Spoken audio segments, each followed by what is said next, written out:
जी आपने सही पकड़ा है, नेपाल में जो हो रहा है वो आम नहीं। नेपाल के प्रधानमंत्री केपी शर्मा ओली ने इस्तीफा दे दिया है। नेपाल में पिछले दिनों सरकार ने सोशल मीडिया पर पाबंदी क्या लगाए, नेपाल जल उठा। विरोध ने ऐसा हिंसक रूप ले लिया है कि प्रदर्शनकारी सड़कों पर उतर आए हैं। जरा सोचिए, इस हिंसा की वजह से पिछले 2 दिनों के दौरान वहां 21 लोगों की जान चली गई। इसके बाद विरोध और भड़का। नेपाल सरकार ने विरोध बढ़ता देख सोशल मीडिया पर लगा जो बैन था वो वापस लेने की घोषणा कर दी। लेकिन यहां पर एक बहुत बड़ा लेकिन है दोस्तों। लेकिन प्रदर्शनकारी उनके इस्तीफे की मांग करने लगे हैं। आखिर मंगलवार 9 सितंबर को 2 दिन के प्रदर्शन के बाद कुछ ऐसा हुआ जिससे सबको हिलाकर रख दिया। प्रधानमंत्री ओली और उनके सरकार के मंत्रियों को आखिरकार इस्तीफा देना पड़ा। तो 3 तस्वीर हम आपको लगातार दिखा रहे हैं, राष्ट्रपति का घर, पीएम का घर और मंत्रियों का घर। और आप देखिए कि क्या मंजर यहां पर बना हुआ है।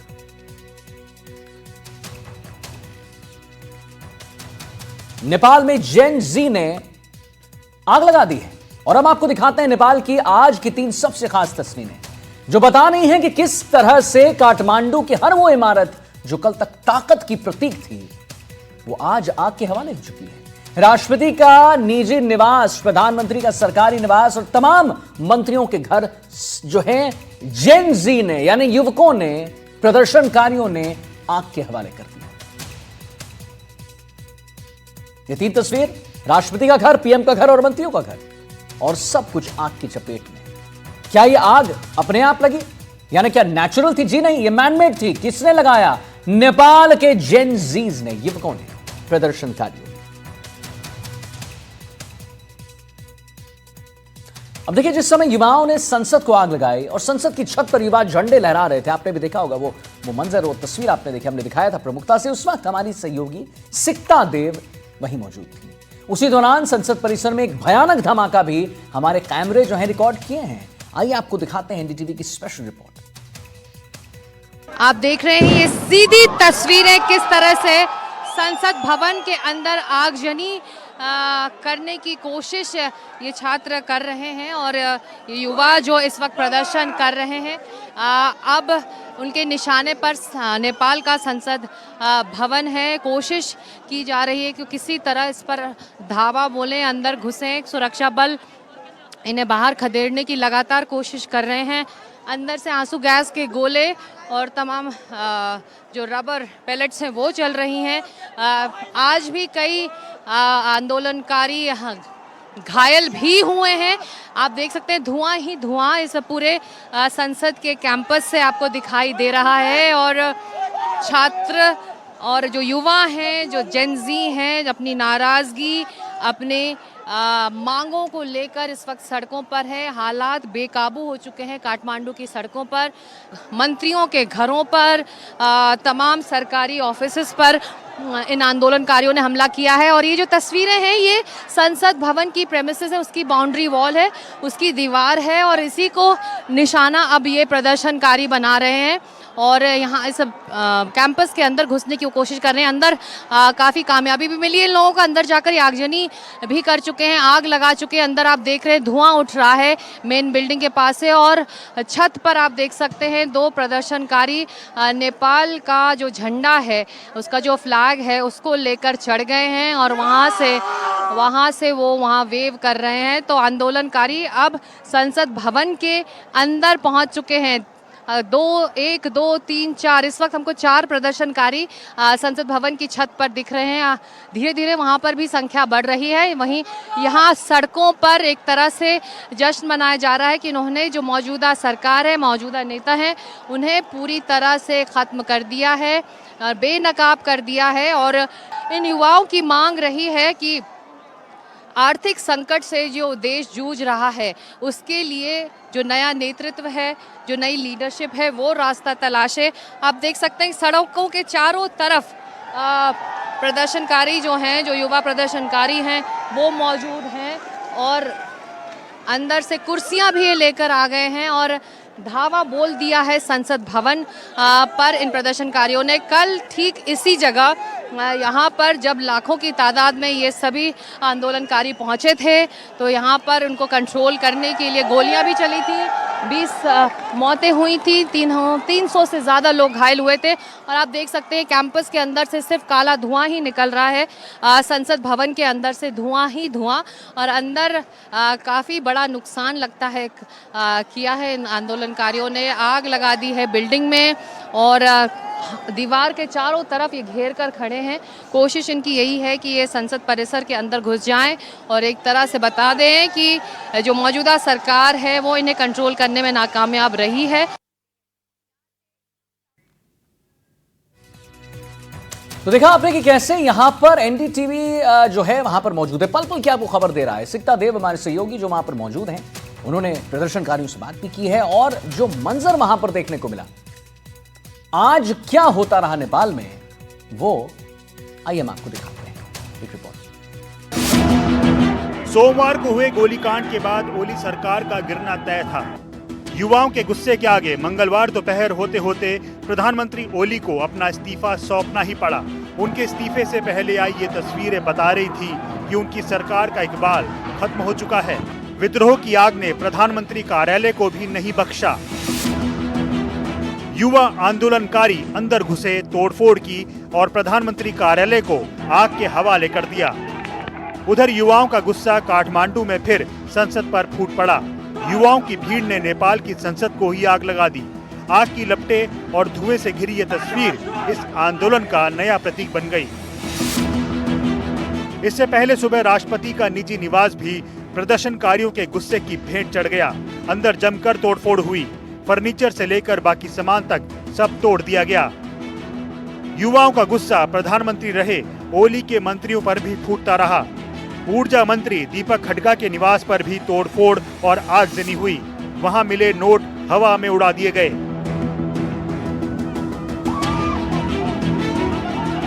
कल ही गृह मंत्री पद से इस्तीफा देने वाले रमेश लेखक, विदेश मंत्री आरजू राणा के घरों को भी आग लगा दी गई। नेपाल के एक नेता रघुवीर के घर को भी आग लगा दी गई। नेपाली कांग्रेस का मुख्यालय जला दिया गया। पूर्व प्रधानमंत्री शेर बहादुर देउबा के घर भी आगजनी हुई। कोई भी पार्टी युवाओं के गुस्से से नहीं बची है। हिंसा से डरे नेपाल के नेता जनता के सामने आने से बचते रहे। खासतौर पर इस्तीफा दे चुकी ओली सरकार के कई मंत्रियों द्वारा जान बचाने के लिए नेपाल छोड़ने की बात सामने आई। काठमांडू में यह हेलीकॉप्टर भैंसेपाटी इलाके में उतरा, जहां मंत्रियों के सरकारी निवास हैं।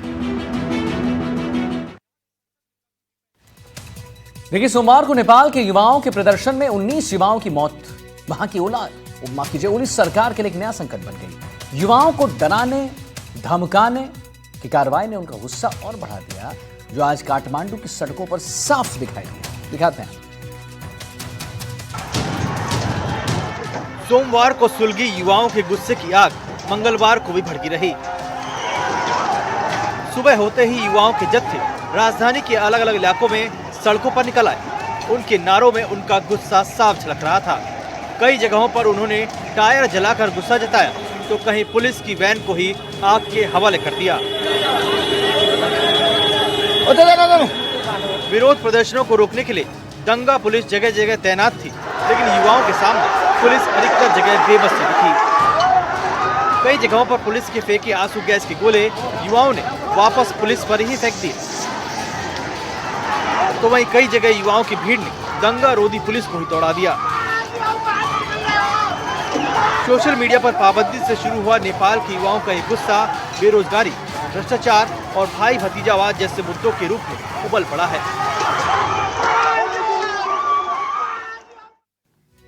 देखिए, नेपाल की सड़कों पर उतरे युवा अपने देश के हालात से काफी समय से नाराज हैं। सोशल मीडिया पर पाबंदी से उनका ये गुस्सा उबल गया और वो सड़कों पर उतर आए।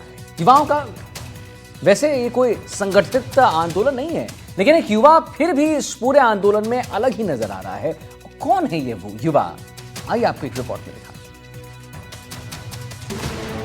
नेपाल के युवाओं का ये गुस्सा सड़कों पर एक साथ उतरा, लेकिन इस आंदोलन का नेतृत्व कितना एकजुट है, ये अभी साफ नहीं हुआ है। इस बीच एक युवा चेहरा सुदन गुरंग चर्चाओं के केंद्र में बना रहा।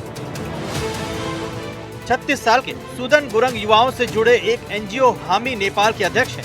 वो काफी समय से नेपाल के खराब होते हालात, भ्रष्टाचार और बेरोजगारी के खिलाफ युवाओं को एकजुट कर रहे थे। उन्होंने ही युवाओं को बताया कि आंदोलन के दौरान वो अपनी स्कूली यूनिफॉर्म में रहें और किताबें साथ रखें, ताकि आंदोलन को युवाओं के अलावा किसी और का दिखाया ही ना जा सके। सोशल मीडिया पर पाबंदी से पहले उनकी संस्था ने छात्रों और युवाओं को विरोध प्रदर्शन के रूट बताए, सुरक्षा से जुड़े निर्देश दिए। युवाओं की ओर से सुदन गुरंग की मांग थी कि केपी शर्मा ओली सरकार इस्तीफा दे, जो पूरी हो गई है। उनकी बाकी मांग है कि आंदोलन के दौरान युवाओं को गोली मारने वालों को सजा मिले और युवाओं के नेतृत्व में नेपाल की नई अंतरिम सरकार बने। देखिए, पत्थरबाजी करते प्रदर्शनकारी हंगामा कर रहे हैं, सड़क पर आगजनी चल रहा है, आंसू गैस से गोले छोड़े जा रहे हैं। नेपाल की राजधानी काठमांडू समेत कई शहरों में हिंसक प्रदर्शनों ने पूरे देश को हिलाकर रख दिया। सोशल मीडिया प्रतिबंध और भ्रष्टाचार के खिलाफ शुरू हुए इस प्रदर्शन की हिंसक तस्वीरें सामने आ रही हैं। आपको 10 तस्वीरें में दिखाते हैं कि हालात कितने अब बिगड़ चुके हैं।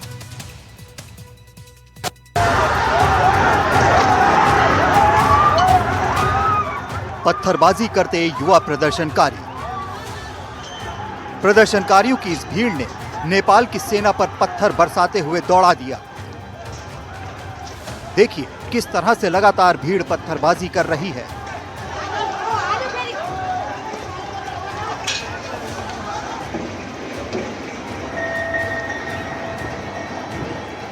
सड़कों पर हर तरफ आगजनी दिख रही है। प्रदर्शनकारी टायर, सामान जलाकर विरोध प्रदर्शन कर रहे हैं।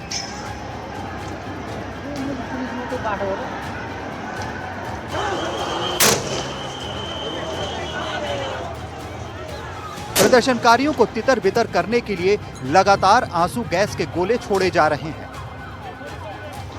इस बीच एक लड़की बचने के लिए एक दुकान के पीछे छिपती नजर आई।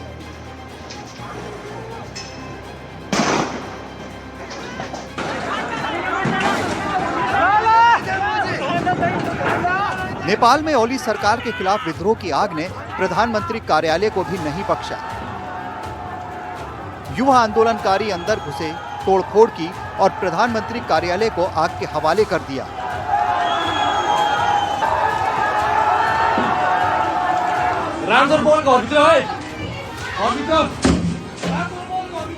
राष्ट्रपति का निजी निवास भी प्रदर्शनकारियों के गुस्से की भेंट चढ़ गया। राष्ट्रपति रामचंद्र पौडेल के निजी निवास की ये तस्वीरें हैं। यहां भी आगजनी हुई, अंदर जमकर तोड़फोड़ हुई। फर्नीचर से लेकर बाकी सामान तक सब तोड़फोड़ दिया गया।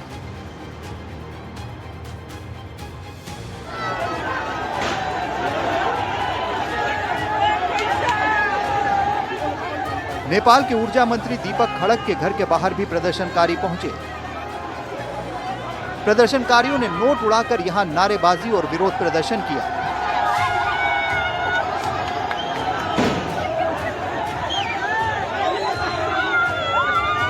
यहाँ सड़कों पर एक तरह से जश्न मनाया जा रहा है कि इन्होंने जो मौजूदा सरकार है, मौजूदा नेता हैं, उन्हें पूरी तरह से ख़त्म कर दिया है, बेनकाब कर दिया है। और ये लोग चाहते ही हैं नए नेतृत्व को, नए लीडरशिप को जगह मिले ताकि नेपाल एक नई दिशा में बढ़ सके। इन युवाओं की मांग रही है कि आर्थिक संकट से जो देश जूझ रहा है उसके लिए जो नया नेतृत्व है, जो नई लीडरशिप है, वो रास्ता तलाशे।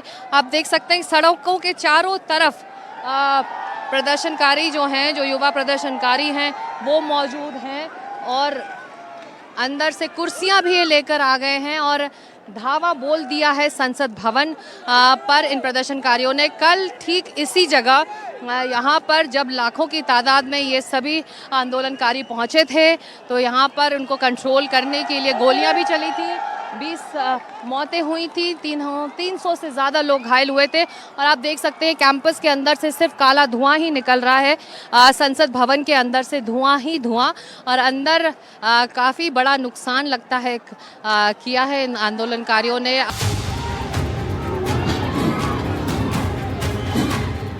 ये तस्वीरें ललितपुर के खुमलतार की हैं। ये देश के पूर्व प्रधानमंत्री पुष्प कमल दहल प्रचंड का आवास है, जहां तोड़फोड़ की गई।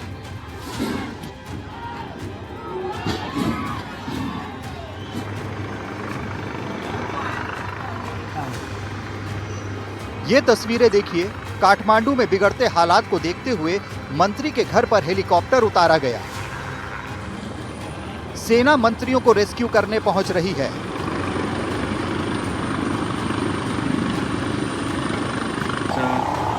आन्दोलनकारीहरूले आन्दोलन गरिरहेछन्।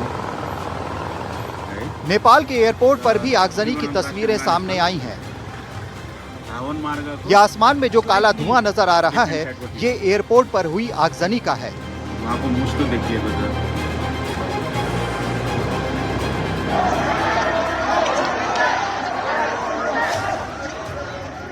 ये देखिए कैसे युवा एक एम्बुलेंस पर भी पत्थर बरसा रहे हैं। फिलहाल हालात को काबू में करने की पूरी कोशिश की जा रही है,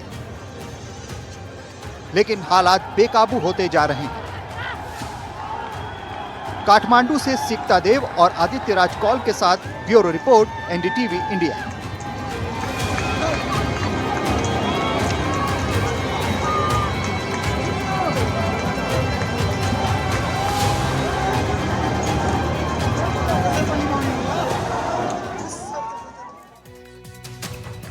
नेपाल में हिंसक झड़प और तख्तापलट के बाद भारत भी अलर्ट मोड पर है। नेपाल से सटे सीमावर्ती जिलों में सुरक्षा बढ़ा दी गई है। विदेश मंत्रालय ने भी नेपाल में रह रहे भारतीय नागरिकों के लिए एडवाइजरी जो है वो जारी कर दिया है। भारत का पड़ोसी देश नेपाल धू धू कर जल उठा। हिंसा ऐसी भड़की कि पीएम, राष्ट्रपति, मंत्रियों से लेकर संसद भवन तक फूंक दिए गए। युवाओं की बगावत ने नेपाल में तख्तापलट कर दिया। नेपाल में जारी हिंसा के बीच भारतीय सीमा पर भी सतर्कता बढ़ा दी गई है। नेपाल भारत के बीच 1751 किलोमीटर लंबी खुली सीमा है, जो यूपी, बिहार, पश्चिम बंगाल, उत्तराखंड और सिक्किम से लगती है। बदले हालात में नेपाल से लगी भारत की लंबी खुली सीमा से अवैध घुसपैठ की आशंका को देखते हुए सुरक्षा बल अलर्ट पर है। सशस्त्र सीमा बल बिहार और यूपी के 7 जिलों और नेपाल से सटे पश्चिम बंगाल की सीमा पर चौकसी बढ़ा दी गई है। नेपाल में एयरपोर्ट के बंद होने के बाद वहां गए भारतीय पर्यटक इन्हीं सीमाओं के रास्ते लौटने लगे हैं। इस बीच एमईए ने भी नेपाल में रह रहे भारतीयों को सतर्क रहने, कर्फ्यू नियम का पालन करने और संयम बरतने की सलाह दी है।